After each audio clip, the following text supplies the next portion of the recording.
A'udzubillahi minasyaitonirrajim. Bismillahirrahmanirrahim. Assalamualaikum warahmatullahi wabarakatuh. Baik, bertemu lagi dengan Ustazah dalam mata pelajaran Al-Quran. Okey, pastikan dekat depan awak semua ada buku teks Al-Quran dan juga awak semua bersedia untuk belajar. Baik, sebelum kita mulakan pembelajaran seperti biasa, marilah kita sama-sama menadah tangan, memohon kepada Allah yang telah menciptakan kita supaya dapat belajar dengan baik, dengan seronok dan ilmu kita cepat masuk dalam fikiran kita. Okey, tadah tangan semua. Bismillahirrahmanirrahim. Allahumma aftah alaina hikmataka wanshur alaina min khuzaini rahmatika ya arhamar rahimin. Rabbi shrah li sadri wa yassir li amri wahlul 'uqdatam min lisani yafqahu qawli. Amin amin ya rabbal alamin. Baik, sebelum Ustazah mulakan pembelajaran, Ustazah nak sambung cerita yang telah Ustazah janjikan semalam mengenai puyuh. Okey. Anak puyuh dan juga keluarga puyuh. Tapi hari ini Ustazah tambah satu lagi kawan kepada puyuh ni, iaitu siapa kenal binatang ni? Dia juga duduk dalam air. Kura. Bagus. Siapa yang teka tu? Daniel Haras. Siapa yang teka bagi betul tadi tu? Sofia. Okey, ramai anak murid Ustazah dekat darjah 1 ni.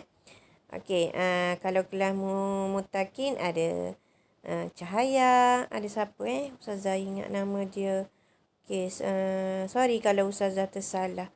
Ada tak okey, kelas 1 Musinin, Wan Syakir, Wan Adilia. Okey, kalau kelas Mutakin, nama apa ya? Ustazah pun masih lagi belum ingat nama awak semua. Minta maaf lah nanti Ustazah sebut nama siapa lagi nanti. Ustazah cek dalam list. Okey, jadi teruskan pembelajaran kita dengan bercerita dulu. Kejap lagi awak kena belajar lah elok-elok.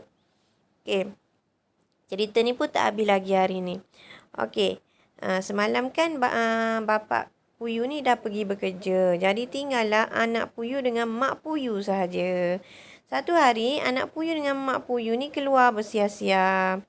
Okey, lepas tu mak puyuh ni terserempak dengan keli. Keli tahu keli? Ikan keli. Si ikan keli. Yang awak makan tu, yang mak awak goreng ke beli kat kedai tu yang masak sedap tu kan. Okey, so dalam dalam kawasan anak puyuh ni tinggal ada juga keli. Jadi mak puyuh ni terserempak dengan mak keli. Jadi seronoklah dia berborak-borak dengan mak keli. Anak puyuh ni dia berenang-renang ke sana, kemari.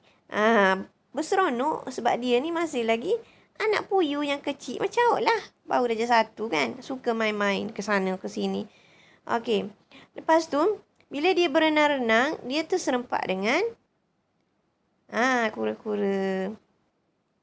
Okey. Lalu, kura-kura ni ajaklah si puyuh tadi untuk berjalan-jalan, berenang-renang ke tempat lain. Jadi, anak puyuh ni pun ikutlah kura-kura. Kita nak pergi mana ni kura-kura? Dia tanya. Okey, kura-kura ni berkata, jomlah kita pergi cari makanan. Okey, dekat sebelah sana ada banyak makanan, dia kata. Lepas tu, puyuh ni pun ikutlah berenang-renang. Wah, seronoknya melompat-lompat puyuh ni berenang. Sehingga lupa bahawa sebenarnya perjalanan mereka telah pun jauh daripada mak puyuh tadi. Lepas tu lama-lama anak puyuh ni dia dah sedar bahawa dia ni lama dah berenang-renang. Lepas tu dia pun tanyalah pada kura-kura. Kura-kura, kita sekarang dekat mana ya? Kenapa saya rasa macam dah jauh kita berjalan? Kura-kura pun cakap, saya memanglah biasa berjalan jauh. Saya tak duduk satu tempat. Oh, ya ke? Lepas tu, Puyuh ni rasa resah dan gelisah.